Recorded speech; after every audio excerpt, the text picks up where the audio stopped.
नमस्कार। हार्दिक स्वागत है आपका आज के एफपीए बुलेटिन में। और मैं हूं आपके प्रगति पत्रकार सदाबहार साथी मनोज मिश्र। पिछले माह एफबीआई द्वारा अमेरिका में 2 चीनी नागरिकों के गिरफ्तार किए जाने के बाद पूरी दुनिया में आतंकवाद के नए विभत्स स्वरूप कृषि आतंकवाद अर्थात एग्रो टेररिज्म ने सरकारों और संबंधित संस्थानों में गंभीर सिहरन पैदा कर दी है। मगर भारत में कुछ मीडिया संस्थानों के अलावा सरकारों व कृषि जन्य संस्थानों में आतंकवाद के इस खौफनाक स्वरूप से संबंधित कोई विशेष हलचल अभी तक देखने को नहीं मिली है। दरअसल आग लगने पर कुआं खोदने की आलसी मानसिकता से अभी तक हम भारतीय उबर ही नहीं पाए हैं।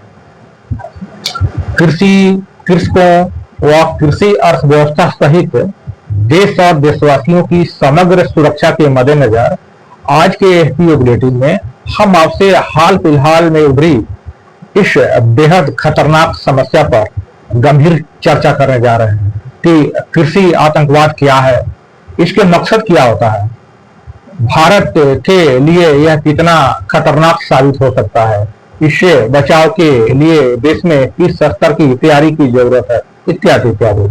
मगर आगे बढ़ने से पूर्व आपको स्मरण करा देना समीचीन है कि कृषि उद्यम क्षेत्र में नवीनतम हलचलों व लाभकारी कारोबारी गतिविधियों से हरदम अपडेट रहने के लिए इस चैनल को सब्सक्राइब करना व बेल आइकन दबाना आप कतई न भूलें। देखिए, किसी देश में जानबूझकर विषैले कीटाणुओं और रसायनों से बीजों, उर्वरकों, फसलों व पालतू जानवरों आदि को संक्रमित करके खाद्यान्न संकट, आर्थिक अस्थिरता, भूखमरी व आजीविका पर संकट पैदा करने की कुत्सित दुष्प्रवृत्ति को ही कृषि आतंकवाद या एग्रो टेररिज्म कहा जाता है। इसके अलावा फसल गोदामों, सिंचाई सुविधाओं व कृषि यंत्रों आदि पर हमले करके आपूर्ति श्रृंखला को बाधित करने व मूल्य वृद्धि की स्थिति पैदा करने की साजिश को भी कृषि आतंकवाद कहा जाता है।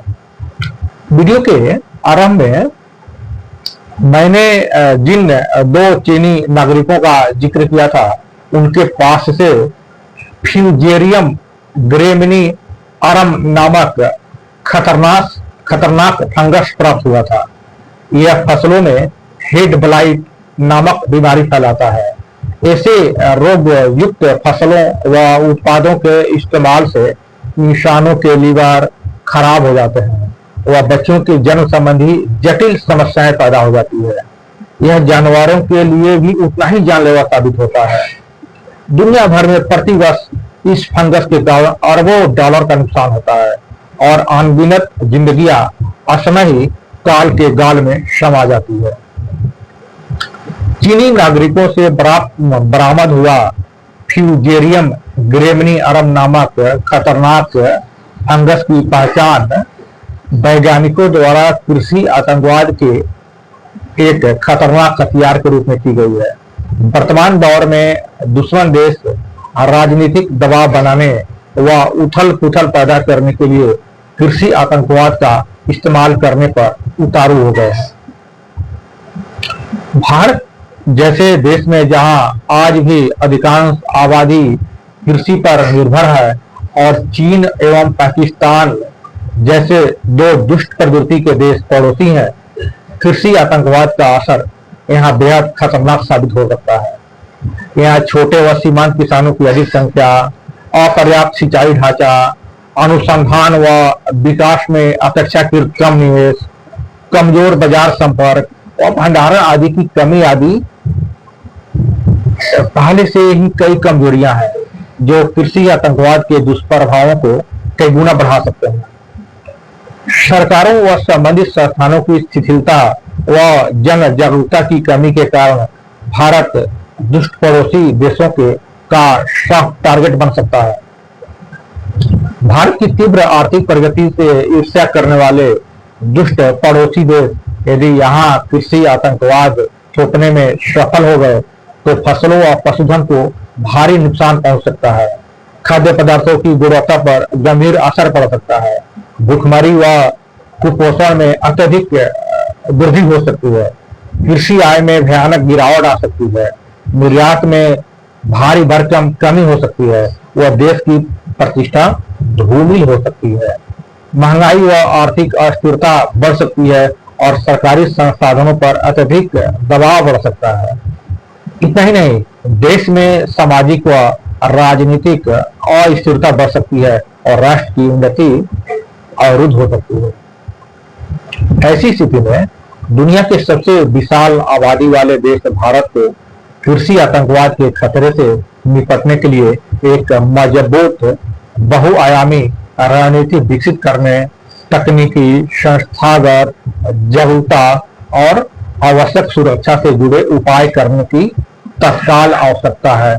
हम यहाँ कुछ प्रमुख उपाय बता रहे हैं जिस पर तत्काल अमल करके न केवल कृषि आतंकवाद का पूरी मजबूती से मुकाबला किया जा सकता है, अपितु दुश्मन के नापाक मंसूबों पर पानी छोड़ते हुए जान माल की क्षति को भी काफी हद तक कम किया जा सकता है।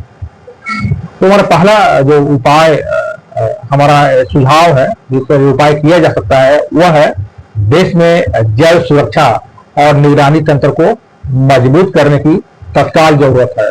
जैसे उन्नत निगरानी प्रणाली, रोग निदान प्रयोगशालाओं की संख्या में बढ़ाना, पशु स्वास्थ्य व पादप संगरोध संबंधी कड़े नियम लागू करना, प्रारंभिक चेतावनी प्रणाली विकसित करना और अनुसंधान व विकास को बढ़ावा देना आदि अत्यावश्यक उपाय किए जाने की तत्काल जरूरत है। कृषि आतंकवाद से निपटने के लिए जो दूसरा उपाय किए जा सकते हैं वह है खुफिया और सुरक्षा एजेंसियों को सबल व सक्षम बनाना। देखिए, जैसे कृषि आतंकवाद से निपटने के लिए विशेष इकाइयों व विशेषज्ञों को तैयार करना, संबंधित विभागों में खुफिया जानकारी को नियमित रूप से साझा करने की परिपाटी विकसित करना व स्मार्ट फेसिंग सेंसर व ड्रोन आदि से सीमा सुरक्षा में मजबूती लाना आदि भी उपाय करना बेहद जरूरी है। तीसरा जो हमारा सुझाव है कृषि आतंकवाद से निपटने का वह है कि संबंधित कानूनी और नियामक ढांचे को अत्यधिक मजबूत करना। जैसे संबंधित कड़े कानून बनाना व उसे कड़ाई से लागू करना, अंतर्राष्ट्रीय सहयोग बढ़ाना व जैव नैतिकता एवं जैव सुरक्षा प्रोटोकॉल लागू करना आदि उपाय शामिल है। चौथा जो महत्वपूर्ण उपाय किए जाने की जरूरत है कृषि आतंकवाद से निपटने के लिए वह है कि जागरूकता और क्षमता निर्माण पर फोकस करना। जैसे किसानों, किसान उत्पादक संगठनों व ग्रामीण समुदाय को जागरूक करना, कृषि वैज्ञानिकों, पशु चिकित्सकों और स्वास्थ्य कर्मियों को प्रशिक्षण देना और ग्राम स्तर पर सामुदायिक भागीदारी को सुनिश्चित किया जाना भी अत्यंत आवश्यक है। और पांचवा जो उपाय है यह है आपदा प्रबंधन व प्रतिक्रिया योजना को सुव्यवस्थित और सुदृढ़ करना। जैसे कृषि आतंकवाद के हमले की स्थिति में त्वरित प्रतिक्रिया और बहाली के लिए विस्तृत राष्ट्रीय व राज्य स्तरीय आपातकालीन योजनाएं विकसित करना, अपेक्षित टीकाकरण व दवा भंडारों को सुव्यवस्थित करना और संचार प्रोटोकॉल को प्रभावी बनाना उपाय निहायत ही जरूरी है। छठवां जो उपाय है वह है कि बुनियादी ढांचा की सुरक्षा को सुदृढ़ करना। जैसे सिंचाई प्रणालियों, खाद बीज भंडारों, खाद्य प्रसंस्करण इकाइयों एवं कृषि अनुसंधान आदि महत्वपूर्ण कृषि अवसंरचनाओं के भौतिक सुरक्षा को मजबूत करना तथा डेटा प्रणालियों एवं कृषि प्रौद्योगिकी आदि को साइबर हमलों से बचाव के पुख्ता इंतजाम करना अति आवश्यक है। जाहिर है इन संबंधित उपायों को अपनाकर कृषि आतंकवाद के खतरे का मुकाबला प्रभावी ढंग से किया जा सकता है। देश की खाद्य सुरक्षा और राष्ट्रीय सुरक्षा को सुनिश्चित करने के लिए तत्काल ये उपाय करने ही होंगे। आपकी नजर में देश में कृषि आतंकवाद को खतरे से निपटने के लिए क्या उपाय किए जाने चाहिए? एक जिम्मेदार नागरिक होने के नाते कमेंट बॉक्स में अपनी राय जरूर लिखिए और मुझे भी विदा लेने की अब दीजिए इजाजत। नमस्ते।